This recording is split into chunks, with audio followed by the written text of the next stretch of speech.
Point two point घ्या.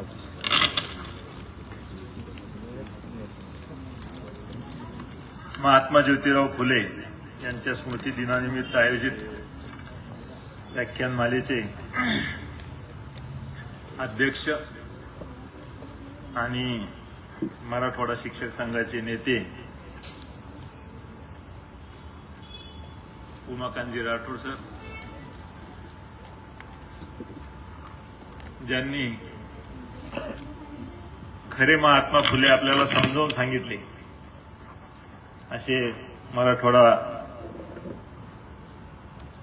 Doctor Babasaheb Ambedkar Marathwada विद्यापीठाचे मराठी विभागाचे प्रमुख आणि विद्यापीठात वेगवेगळ्या पदा ज्यांनी भूषवली असे प्राध्यापक लुलेकर सर, ज्यांनी औरंगाबाद नव्हे संपूर्ण मराठवाड्यामध्ये मराठवाडा शिक्षक संघ आणि त्याचं कार्य हे निडरपणे सुरू ठेवलेलं आहे. कारण ती निडरपणे मान्यच करावं लागेल. कारण मी मराठवाड्यात 88 पासून आहे सर.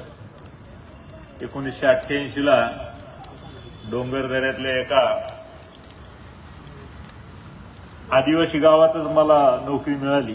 इटोली नावाचं गाव आहे, मी सांगतो तुम्हाला. आंध समाज राहतो मोठ्या प्रमाणावरती. तेव्हापासून जे मराठवाड्यात येते आतापर्यंत आहे.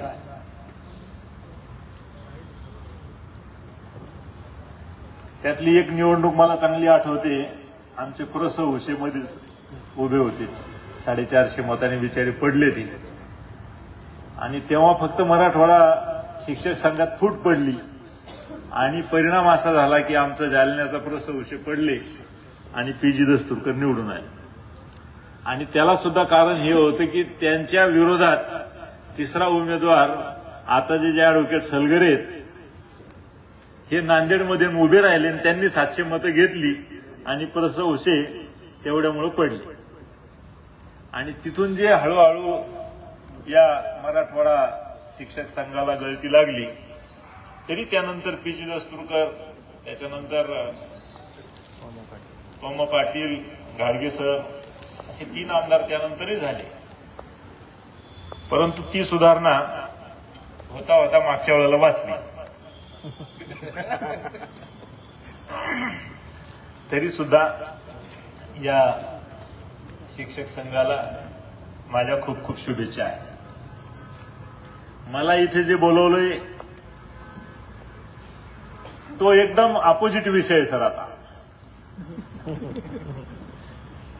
कारण महात्मा फुले गुणवत्तेवर बोलत होते. महात्मा फुलेंनी गुणवत्तापूर्ण शिक्षणाची संकल्पना मांडली आणि या टीईटीमुळे आम्हाला जे प्रश्न पडलेत, तुमच्यासारख्या त्या प्रश्नाचं उत्तर शोधण्यासाठी मॅडम मला पण 10-12 प्रश्न स्वतःला मांडून घ्यावं लागले. काय काय प्रश्न होते ते, की सक्ती करायचं काय कारण असेल, पहिला प्रश्न पडला मला. दुसरा पडला, सक्ती तर केलीच केली पण ती पूर्वलक्षी प्रभावानं का लागू केली. तिसरा प्रश्न पडला, सरकारला याच्यातलं वाईट काहीच वाटत का नसेल. चौथा प्रश्न पडला, बरं याच्यावर पर्याय शोधायचा तर काय पर्याय असेल. आणि 5वा प्रश्न पडला की जर हे नसताना गुणवत्ता सुधारायची असेल तर ती कशी सुधारावी लागेल. असे एक सर्वसाधारण 4-5 प्रश्न मला जेव्हा पडले आणि त्यातून उत्तर शोधता शोधण्याचा आपण प्रयत्न करतो आहोत. सगळ्यात महत्वाची गोष्ट, याच्या सुरुवातीकडे आपण गेलं पाहिजे. घटनेच्या कलम 45 मध्ये मार्गदर्शक जी तत्व होती त्यातलं एक तत्व होतं की 14 वर्षापर्यंतच्या मुलांना मोफत आणि सक्तीचं शिक्षण देण्याचा प्रयत्न करेल. आरटी नाही, घटनेतलं कलम 45 म्हणजे ते मार्गदर्शक तत्व होतं की आम्ही प्रयत्न करू असं नाही. हळूहळू त्यात बऱ्यापैकी वेगवेगळ्या राज्यांचे केसेस सुप्रीम कोर्टापर्यंत पोहोचल्या आणि उन्नी कृष्णनची जी केस होती आंध्र प्रदेश वर्सेस उन्नी कृष्णन, या केसमध्ये सुप्रीम कोर्टाने सांगितलं की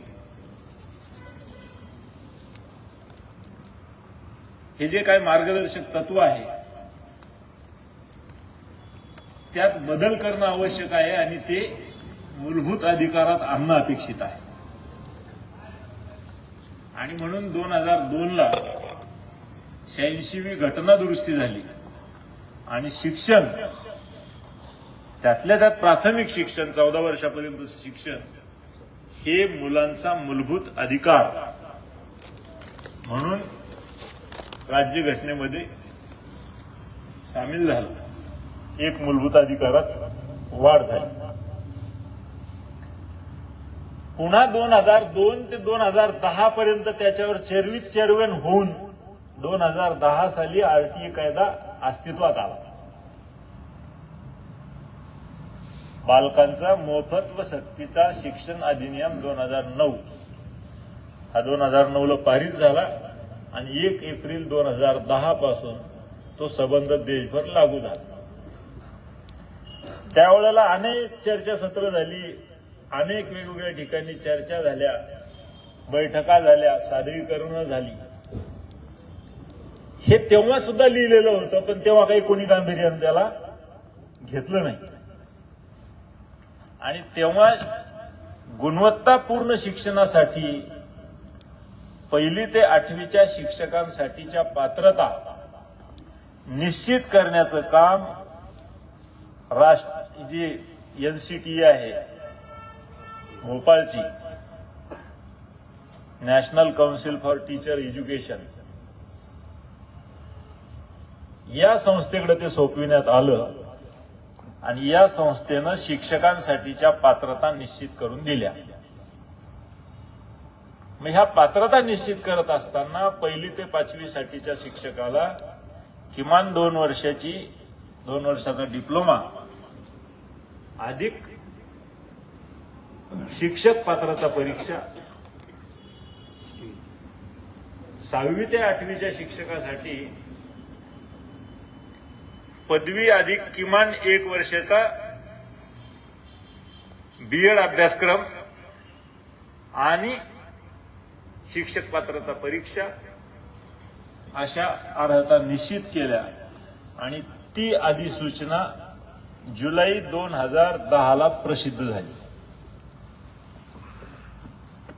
आता 14 वर्ष त्या गोष्टीला 15 वर्ष पूर्ण झाली आणि आपण आज त्याच्यावर विचार करतो. जुलै 2010ला जेव्हा ह्या पात्रता निश्चित केल्या त्यावेळी मात्र त्यात स्पष्ट होतं की इथून पुढे शिक्षकांसाठी या अर्हता लागू राहतील. म्हणजे 22 जुलै 2010च्या अगोदर जो कोणी नियुक्त आहे त्याला टीईटी उत्तीर्ण होण्यापासून सूट देण्यात आलेली होती. मग मला पुन्हा तुमच्यासारखाच प्रश्न पडला, मग असं जर होतं सुप्रीम कोर्टानं आता असा कसा निर्णय दिला की जे कार्यरत आहेत त्यांना पण टीईटी लागू आहे आणि ज्यांना नव्यानं सेवेत यायचं त्यांना पण टीईटी लागू आहे. मग हे करत असताना यात अनेक गोष्टी घडल्या. मध्येच प्रमाती शिक्षण संस्था एक संस्था आहे, त्या संस्थेनं सुप्रीम कोर्टामध्ये याचिका दाखल केली आणि त्यांनी सांगितलं की हे सगळे कायदे जरी लागू असले तरी अल्पसंख्याक संस्थांना हा कायदा लागू होऊ शकत नाही. आणि विशेष म्हणजे सुप्रीम कोर्टाने त्या प्रमाती एज्युकेशन संस्थेचं म्हणणं मान्य केलं आणि तेव्हा आरटीई कायद्यातल्या ह्या तरतुदी अल्पसंख्याक संस्थांना लागू होणार नाहीत असा एक निर्णय 2014ला देऊन टाकला. त्या 2014 पासून आतापर्यंत अल्पसंख्याक संस्था याच्यातून सुटल्या. मग आपल्या बाबतीत काय घडलं? तामिळनाडू राज्याने एक परीक्षा घेतली, पश्चिम बंगालने एक परीक्षा घेतली आणि केरळ राज्याने एक परीक्षा 2014ला घेतली. आणि ती परीक्षा घेताना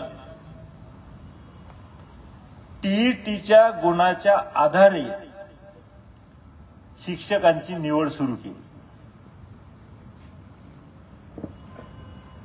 म्हणजे नवीन शिक्षक भरती ही त्याला टीईटीत जे गुण मिळालेले आहेत, म्हणजे मुलाखती टाळल्या, वास्तविक त्यांनी केलेली कृती चांगली होती, मुलाखती टाळल्या आणि डीएडच्या नंतर जो कोणी उमेदवार आहे त्यांनी टीईटी मध्ये त्याला जे काही गुण मिळाले त्याच्यानुसार मेरिट लिस्ट बनवायची आणि त्याच्यावर शिक्षकांची निवड करायची असा निर्णय घेतला. परंतु हा निर्णय आरटीई कायद्याच्या विरुद्ध आहे म्हणून आमच्यासारखी काही लोक न्यायालयात गेली, हायकोर्टानं याचिका फेटाळली, ती याचिका सुप्रीम कोर्टात गेली आणि सुप्रीम कोर्टात गेल्यावर त्या याचिकेला इतर स्टेट काही कनेक्ट झाले आणि तेव्हा 2015-16ला सुप्रीम कोर्टाने सांगितलं की टीईटी परीक्षेचे मार्क हे निवडीसाठी ग्राह्य धरता येणार नाही, त्याला कोणतं वेटेज तुम्हाला देता येणार नाही, ती फक्त एक क्वालिफाईंग परीक्षा आहे. मग आमच्यासारख्या हुशार राज्यांनी म्हणजे इतर राज्यांनी हाही प्रश्न त्यात विचारला, मग प्रमोशनसाठी पण ही टीईटी लावायची का? तर कोर्ट म्हणलं हो.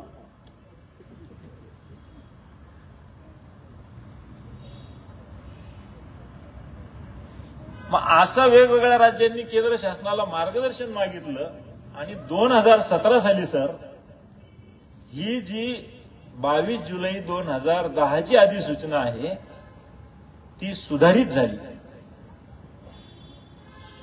22 जुलै 2010ची अधिसूचना अशी होती की त्या अधिसूचनेमध्ये तत्पूर्वी नियुक्त शिक्षकांना टीईटी लागू नव्हती.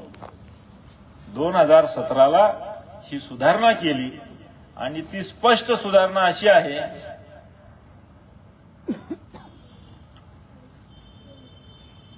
लक्ष प्रभाव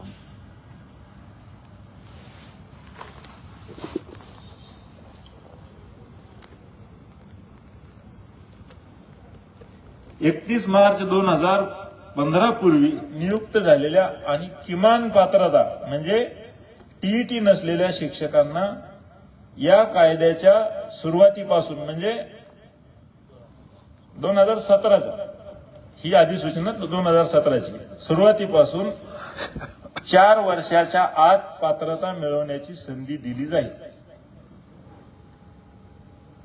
म्हणजे 31 मार्च 15 पूर्वी नियुक्त म्हणजे कोण? सगळेच आले, सगळेच इथून तिथून. म्हणजे जे 9 पूर्वी नियुक्त होते ते पण, 10 पूर्वी नियुक्त होते ते पण आणि 15 पूर्वी नियुक्त झाले ते पण. आणि ही अधिसूचना 2017ला निघाल्यावर ती कोणत्याही राज्य सरकारांनी फारशी गांभीर्याने घेतली नाही. जेवढी चर्चा आरटीई ऍक्टच्या 2009च्या प्रचार आणि प्रसारासाठी झाली तेवढी चर्चा 2017ला ही अधिसूचना अस्तित्वात आल्यावर सुप्रीम कोर्टाचा निकाल लागेपर्यंत सुद्धा तिच्यावर फारशी चर्चा झाली नाही. आणि सुदैवानं दुर्दैवानं ही अधिसूचना चॅलेंज झाली. हीच अधिसूचना चॅलेंज होऊन सुप्रीम कोर्टानं 1 सप्टेंबर 2025ला निर्णय दिला की ही अधिसूचना संसदेने विहित केलेल्या कार्यपद्धतीनुसार अंमलात आलेली आहे.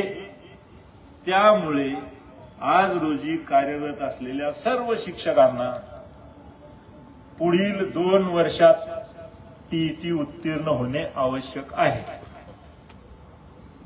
जे शिक्षक वयाची 52 वर्ष पूर्ण केलेली आहेत, म्हणजे 5 वर्ष ज्यांची सेवा राहिलेली आहे, त्यांना याच्यापासून सूट मिळेल.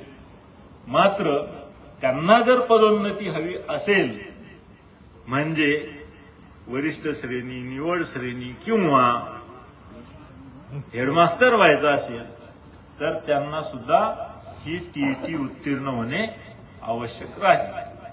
आणि इतर सर्वांना मात्र 2 वर्षाच्या आत टीईटी उत्तीर्ण होणे बंधनकारक राहील. आणि जर टीईटी उत्तीर्ण केली नाही तर सरकारने त्याबाबतची पुढची काय व्यवस्था करायची ती ठरवावी. म्हणजे आजच्या स्थितीमध्ये अशी परिस्थिती आहे की टीईटी सगळ्यांना कंपल्सरी आहे. राहिला प्रश्न मायनॉरिटी वाल्यांचा, तर मायनॉरिटीची जी केस आहे ती सुप्रीम कोर्टामध्ये पेंडिंग आहे. आणि सुप्रीम कोर्टाने स्वतंत्र 5 सदस्यीय बेंचकडे तो विषय पाठवलेला आहे. त्याच्यावर 5 सदस्यीय बेंच निर्णय घेईल आणि सांगेल की जो 2014ला प्रमाती एज्युकेशन सोसायटीमध्ये निर्णय दिला होता तो निर्णय योग्य होता का, हे घटनापीठ ठरवेल. आणि त्याच्यानंतर अल्पसंख्याकांबाबतचा निर्णय होईल. परंतु आता परिस्थिती अशी आहे की तोपर्यंत ते मात्र सुटलेत, आपण मात्र अडकलेलो आहोत. याच्यावर मार्ग काय?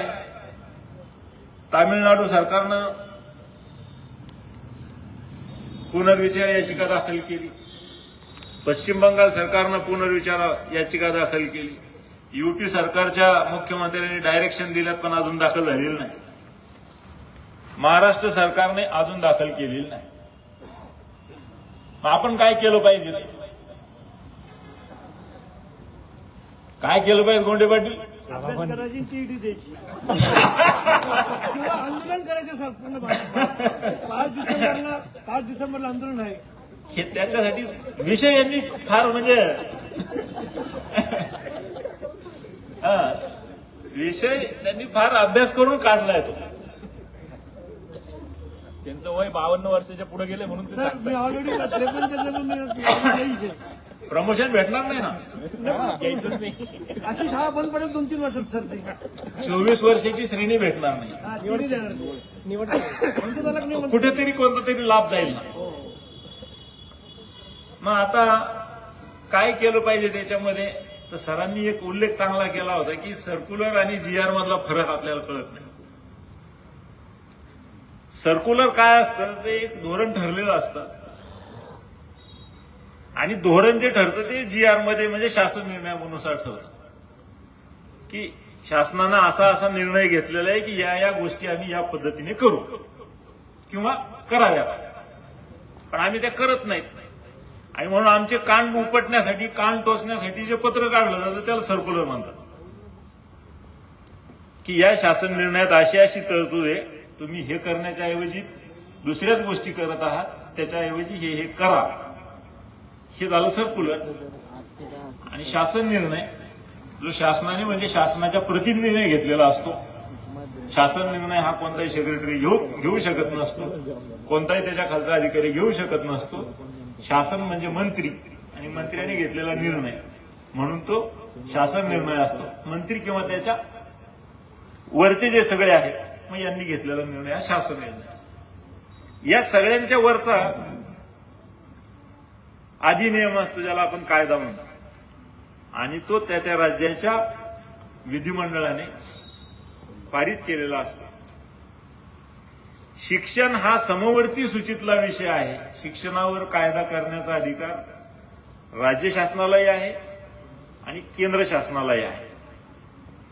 आणि जेव्हा एकाच विषयाचे 2 कायदे अस्तित्वात असतात तेव्हा केंद्राने केलेला कायदा हा राज्याच्या कायद्यापेक्षा श्रेष्ठ असतो. हे आम्ही नागरिक शास्त्रात शिकलेलो आहे. श्रेष्ठच आहे तो, म्हणजे तोच अंतिम ठरतो, फायनल तो झाला. आता इथे राईट टू एज्युकेशनचा ऍक्ट हा भारताच्या संसदेनं मंजूर केलेला कायदा आहे. नव्हे त्याला भारतातल्या 50% पेक्षा जास्त राज्यांनी मान्यताही दिलेली आहे. म्हणजे सगळ्या विधानमंडळांकडे तो पाठवण्यात आला होता 2009चा कायदा. तेव्हा हा संबंध जगातला हा 135वा देश आहे भारत, की जिथे 14 वर्षापर्यंतचं शिक्षण मोफत आणि सक्तीचं देण्याचा कायदा करण्यात आलेला आहे. म्हणजे आपल्याला किती वेळ लागला तरी सुद्धा बघा 135वा देश ठरलो आपण. खूप उशीर झाला आपल्याला हे करायला.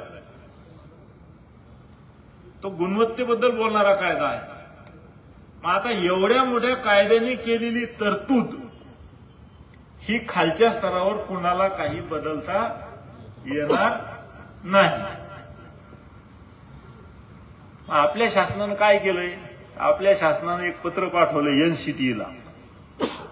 आपल्या शासनानं एक पत्र पाठवलंय मनुष्यबळ विकास मंत्रालयाला. काय पत्र पाठवलंय? की हा जो काही निर्णय माननीय सर्वोच्च न्यायालयाने दिलेला आहे तो राज्यांवर बंधनकारक आहे. परंतु जी माणसं सध्या सेवेत आहेत, अनेकांना 30-30, 35-35 वर्षाची सेवा झालेली आहे आणि हे ऑलरेडी सगळ्या परीक्षा पास होऊन नोकरीत आलेले आहेत,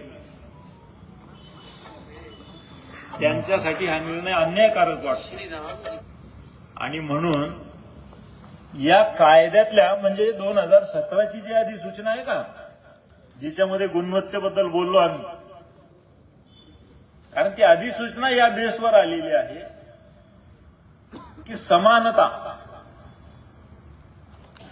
नवीन येणारा शिक्षक जर TET असेल तर जुना का असू नये, तो पण पात्रच असला पाहिजेत ना, तो पण गुणवानच असला पाहिजे. हा मुद्दा लावलाय तिथे, युनिफॉर्मिटी. आणि म्हणून 2017ची जी अधिसूचना आहे यात हा जो प्रोव्हिजो, सेकंड प्रोव्हिजो जोडलेला आहे तो दुरुस्त करून 2017 पासून पुढे नियुक्त झालेल्या शिक्षकांना हा लागू राहील अशी दुरुस्ती करावी, अशी मागणी आपल्या सरकारने केलेली आहे. आता मूळ मुद्दा असा आहे की भारतातल्या अनेक राज्यांनी जर मागणी ही लावून धरली तर यात दुरुस्ती होऊ शकते. केंद्राकडून अजून तर काही याच्यावर कुठेही कोणतंही भाष्य नाही, परंतु बऱ्यापैकी दिल्ली, तामिळनाडू, पश्चिम बंगाल, UP, राजस्थान इकडच्या शिक्षकांनी एकदा मला वाटते दिल्लीत आंदोलन पण याच्यावर झालेलं आहे. आणि म्हणून मला वाटत नाही की पुनर्विचार याचिकेने याच्यावर काही फरक पडेल. आपल्याला सगळ्यांनी मिळून हाच विषय ताणला पाहिजे की ही जी 2017ची आकस्मिक लागू झालेली अधिसूचना आहे, कारण ती आकस्मिकच लागू झाली. मी तुम्हाला सांगितलं तेव्हा तुमचं लक्ष होतं की नाही माहित नाही. 2017ची अधिसूचना पास झाल्यानंतर सुप्रीम कोर्टाचा 1 सप्टेंबर 2025ला निकाल आला, तोपर्यंतही बऱ्याच लोकांना ही अधिसूचना माहित नव्हती. आणि म्हणून ही जी 8 वर्षे शासनानं वाया घातली ती आमच्या शिक्षकांच्या मुळावर आलेली आहे. आणि म्हणून सरकारने यात भूमिका घेऊन ती अधिसूचना आता काढा किंवा तिच्यात दुरुस्ती करा आणि जे लोक पूर्वी कार्यरत होते हा कायदा लागू होण्यापूर्वी त्यांना याच्यातून वगळा. मात्र जे ही अधिसूचना आल्याच्या नंतर सेवेत आलेले आहेत त्यांच्यासाठी मला वाटत नाही की याच्यातून कोणताही बदल होऊ शकेल. अशी आजची याच्यातली वस्तुस्थिती आहे. त्यामुळे आपण सर्वांनी या 2017च्या अधिसूचनेत दुरुस्ती करण्याबद्दलचीच योग्य मागणी जर आपण लावून धरली तर तिच्यातून काहीतरी आपल्या हाती येऊ शकतं. आणि ती मागणी मान्य होण्यासारखी सुद्धा मागणी आहे ती की आपल्याच कायद्यानं जो 2009ला पारित झाला, 22 जुलै 2010ला त्याची अधिसूचना एनसीटीने जी पहिली काढली ती स्पष्ट होती की 2009 पूर्वी नियुक्त झालेल्या शिक्षकांना ही परीक्षा लागू असणार नाही. अहो, त्याच्या पुढे जाऊन आपल्या शासनानं अजून मूर्खपणा केलेला होता. 13 फेब्रुवारी 2013 पासूनच आपल्याला लागू केली होती, त्याच्या आधी नव्हतंच आपल्याला. खरं म्हणजे शासनाला केंद्र शासनाचा नियम मोडण्याचा अधिकार नसतो. केंद्र शासनाचा जो कायदा आहे त्याच्यात ऍडिशनल इन्स्ट्रक्शन शासन देऊ शकत नाही, त्याच्यापेक्षा चांगलं काहीतरी करू शकतं. दुसरा मुद्दा याच्यातला असा आहे की अधिकाधिक परीक्षा हा तो एक प्रश्न मला पडला होता की मग असंच जर असेल आणि या शिक्षकांना जर ही परीक्षा आवश्यकच असेल तर शासन असं का करत नाही बाबा? शासनाने जे एक ट्रेनिंग कोर्स डिझाईन करावा महिनाभराचा 15 दिवसाचा, त्या ट्रेनिंग कोर्समध्ये पुस्तक द्यावं एक चांगलं छान, आणि त्या पुस्तकाच्या आधारावर प्रश्न काढून त्याची परीक्षा घ्यावी. याचं कारण असं आहे, कायदा जरी केंद्र शासनाचा असला तरी राज्य शासनाला या परीक्षेचा अभ्यासक्रम ठरवण्याचा अधिकार दिलेला आहे आणि ती परीक्षा आयोजित करण्याचा अधिकार पण राज्य शासनाला दिलेला आहे. आणि म्हणून आपण जर या पद्धतीने हे मुद्दे मांडले की तुम्ही एकीकडे हे आम्हाला याच्यातून सवलत द्या की जे शिक्षक 2015 पूर्वी, आता 15 लावून धरलं पाहिजे, कारण आपोआपच आपल्याला संधी कशामुळे मिळाली? संख्या 2017ची जी अधिसूचना होती त्या अधिसूचनेमध्ये जी तारीख दिलेली आहे ती 2015 आहे. म्हणजे शासन जर स्वतःहून 2015 म्हणते तर आपण कशाला 9 म्हणायचं? आता आपण 2015 म्हणलं पाहिजे. म्हणून 15 पूर्वी नियुक्त शिक्षकांना याच्यातून वगळण्यासाठीची सुधारणा करा कायद्यात या अधिसूचनेत. आणि मुद्दा नंबर 2, राहिलेल्यांना उत्तीर्ण होण्यासाठी शासनाने प्रशिक्षण आयोजित करावं, शासनाने अभ्यासक्रमाचा आराखडा तयार करावा, तसा एखादी क्वेश्चन बँक तयार करून द्यावी आणि त्या क्वेश्चन बँक मधून आमची खुशाल परीक्षा घ्यावी. मला वाटतं हे सुज्ञ आणि चांगल्या शिक्षकांनी असे उपाय जर सुचवले तर शासन सुद्धा याच्यावर चांगला योग्य तो निर्णय घेऊ शकेल आणि याच्यातून आपल्याला मुक्ती मिळू शकेल. आता याशिवाय जर आपल्या काही शंका असतील तर आपण विचारू शकतो.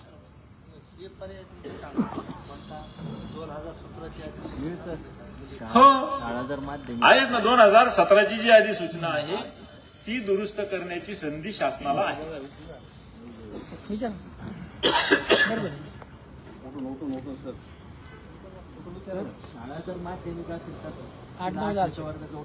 पहिली ते 8वी पर्यंतच्या शिक्षकांना ही परीक्षा लागू आहे. आपल्या मराठवाड्यामध्ये 50,000 शिक्षक हे शासकीय आहेत जे पहिली ते 8वी वर शिकवतात आणि जवळजवळ 56,000 शिक्षक हे माध्यमिक शाळेत आहेत. त्यातले 9वी 10वीचे जर सोडले तर त्यांना सुद्धा ही परीक्षा लागू आहे.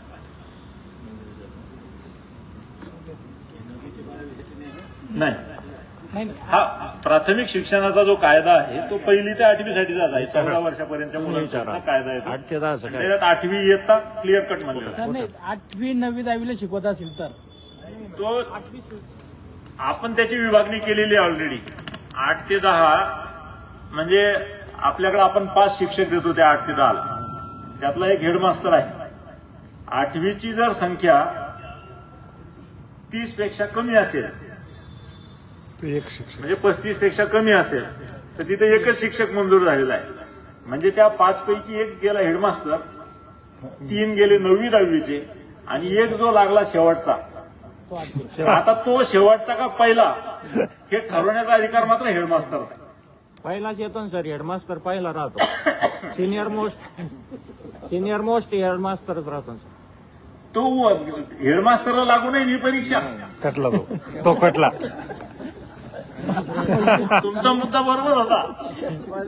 पदोन्नतीसाठी मुख्याध्यापक तुमचा मुद्दा बरोबर होता की सुरुवातीला 8वीचा वर्ग सुरू होतो, त्यावेळेस मुख्याध्यापक एकच शिक्षक. 8वीचा वर्ग सुरू होतो आणि त्यावेळेला जो शिक्षक नियुक्त होतो तो सगळ्यात ज्येष्ठ असतो, पण कालांतराने तो ज्येष्ठतेनुसार हेडमास्तर होतो आणि हेडमास्टरला ही परीक्षा लागू नाही.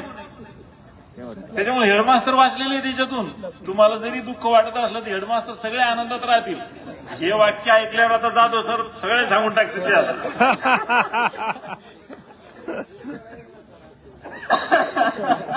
ज्युनियर आता सगळे ज्युनियर आणि ते 52 वर्षापेक्षा जास्त असेल त्यांना हात घेऊन दाखवलं. नाही नाही, आता तो अधिकार तुमचा आहे. हा ना, मुख्याध्यापकाला जर अधिकार असेल तर 52 वर्षापेक्षा तो जो एखादा सिनियर अर्ध शिक्षक वाचू शकेल, त्याने फार फरक पडेल असा नाहीये. या पळवाटा झाल्या, हो परंतु याला सामोरं आपल्याला जावं लागणार आहे. आणि जर मागणी करायची तर ही एक समान मागणी सगळ्यांनी मिळून करावी, सगळे मिळून आपणही करूयात, असा याच्यातला थोडक्यात अर्थ आहे. की 2017ची जी एनसीटीनं सुधारित अधिसूचना काढली होती आणि त्यात 1 नंबरचं जे होतं त्याला प्रोव्हिजो केला आणि 2 नंबरचा क्लॉज टाकून 2015ला जे कार्यरत होते त्यांना सुद्धा लागू केली. ते कलम रद्द करा किंवा सुधारित करा. तिथून पुढे जे लागू झाले त्यांना लागू करा. पदोन्नतीनं मुख्याध्यापक पद मिळतं येतं, मग तो टीटी नसा. पुनर्विचार याचिकेचं काय? पुनर्विचार याचिका ही जेवढ्या न्यायाधीशांपुढे सुनावणी झाली तेवढ्याच न्यायाधीशांपुढे ही सुनावणी पुन्हा होते. आणि तसं होत असताना कायद्यातल्या तरतुदीशी विसंगत कोणताही निर्णय कोणतंही न्यायालय देत नाही. कायद्यात तरतूदच आहे. कायद्यात जी 2017ची अधिसूचना मी सांगितली तुम्हाला, अधिसूचना म्हणजे तो कायद्याचा भाग आहे. त्याच्या विरुद्ध काही सुप्रीम कोर्ट जाणार नाही. आणि म्हणून म्हणजे आता तुम्ही एखाद्यावर म्हणाल तुम्ही असं का बोलायला लागले की महाराष्ट्र शासनानं घेतलेला सध्याचा निर्णय मला योग्य वाटतो या कारणासाठी की याच्याऐवजी शासनाला विनंती करणे केंद्र शासनाला आणि त्यात दुरुस्ती करून घेणे. फक्त त्याच्यासाठी की ती दुरुस्ती येईपर्यंत कोणतीही कारवाई करू नये. याच्याबद्दल काय करता येईल त्याच्यावर मात्र वेळ मागून विचार झाला पाहिजे. बोला.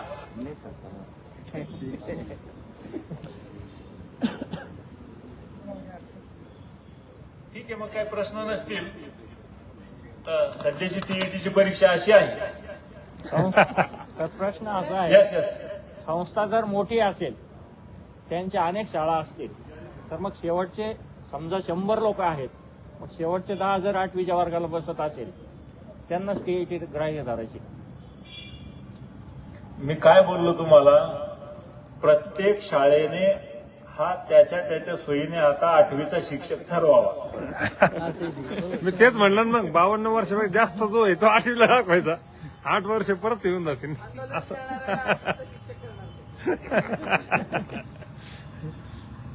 अनेक पळवाट आहेत. शेवटी शाळेचं व्यवस्था. तर मग अल्पसंख्याकांच्या बाबतीत असा असमानता का केली जाते का? म्हणजे मला असं वाटतं न्यायाचं जर मूळ तत्व समानता असेल तर शाळा ह्या विषयामध्ये अल्पसंख्याक बहुसंख्याक हा भाग म्हणजे परत ही जाती व्यवस्था असल्यासारखंच आहे. मुद्दा बरोबर आहे तुमचा, परंतु आर्टिकल 30A मध्ये अल्पसंख्याक लोकांसाठी काही विशिष्ट तरतुदी केलेल्या आहेत आणि त्या तरतुदीच्या आधारे आता न्यायालयानं तो निर्णय दिलेला आहे आणि त्याची सुद्धा समीक्षा घटनापीठापुढे सुरू आहे. त्याच्यामुळे जेव्हा घटनापीठाचा तो निर्णय येईल त्याच्यानंतर त्याच्याबद्दल बोलता येईल आपल्याला. मग जे धर्म आहे. समजा आता तुम्ही सांगितलं की व्यवस्थापन ठरवेल, समजा तिथलं व्यवस्थापन ठरवेल की 8वीला कोण दाखवायचं. जे 5 वर्ष ज्यांची सेवा 5 वर्षापेक्षा ज्यांचं हे बाकी आहे त्यांना त्याच्यातून सूट आहे. ते सातत आहे शाळेमध्ये. ते कसं ठरवावं हे मला नाही सांगता येणार ना. आता समजा तुम्ही हेडमास्तर आहे शाळेमध्ये, तुम्ही स्वतः मुख्याध्यापक आहेत, तुमच्याकडे 5 शिक्षक आहेत, राहिले 4, 4 पैकी 8वीचा कोण आहे हे खरं तुम्हालाच माहिती आहे.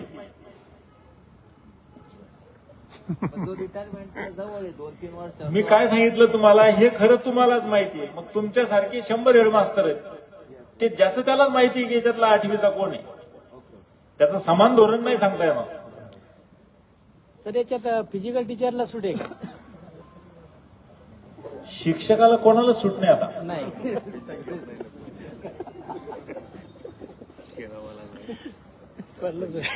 चित्रकलेवाला मला ते चित्र नाही सर, त्याच्यात तुम्ही तो जो मुद्दा मांडला का त्यांनी अभ्यासक्रम ठरवा, कारण की टीईटीचा अभ्यासक्रम म्हणजे स्वतंत्र अभ्यासक्रम आहे त्याचा, त्या अभ्यासक्रमाकडे पण लक्ष देणं आहे. त्याच्यापेक्षा जसं आपण वरिष्ठ वेतन श्रेणीचं प्रशिक्षण घेतो, निवड श्रेणीचं प्रशिक्षण घेतो, त्यात आपण परीक्षा घेतो. आता यावेळेस परीक्षा द्यावी लागली आणि त्या परीक्षेवरती जर तुम्हाला सांगू का, तुमचा प्रश्न मला समजला. हे असं आहे, राज्य शासनाला म्हणजे एक आउटलाईन दिलेली आहे फक्त केंद्र शासनाने. काय आउटलाईन आहे? बालमानसशास्त्र, प्राथमिक गणित, प्राथमिक विज्ञान आणि पर्यावरण. भाषा पण आहे वाटतं, व्याकरण. भाषा तर आपण भाषा शिकतोच ना. या विषयाचा अभ्यासक्रम राज्य शासनाने तयार करायचा, त्याच्या आधारावर परीक्षा घ्यायची.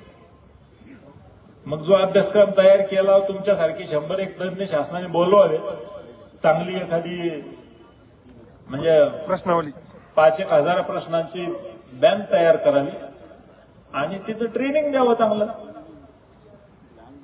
त्याच्यामुळे सकस ट्रेनिंग, यशदा रिगरस ट्रेनिंग ज्याला म्हणतो ना आपण, रिगरस ट्रेनिंगची मागणी आपण म्हणजे म्हणजे शिक्षक संघ म्हणून केली पाहिजे. बर, याचा परिणाम काय होत असतो की शासनाला सुद्धा वाटतं हे क्वालिटी बद्दल बोलतायत. बरोबर. विरोध नाही आला पाहिजे. हा, क्वालिटी बद्दल आपण पण बोललं पाहिजे. आपण जेव्हा क्वालिटी बद्दल बोलतो तेव्हा समोरच्याला ती नाकारता येत नाही. Thank you sir. Thank you sir.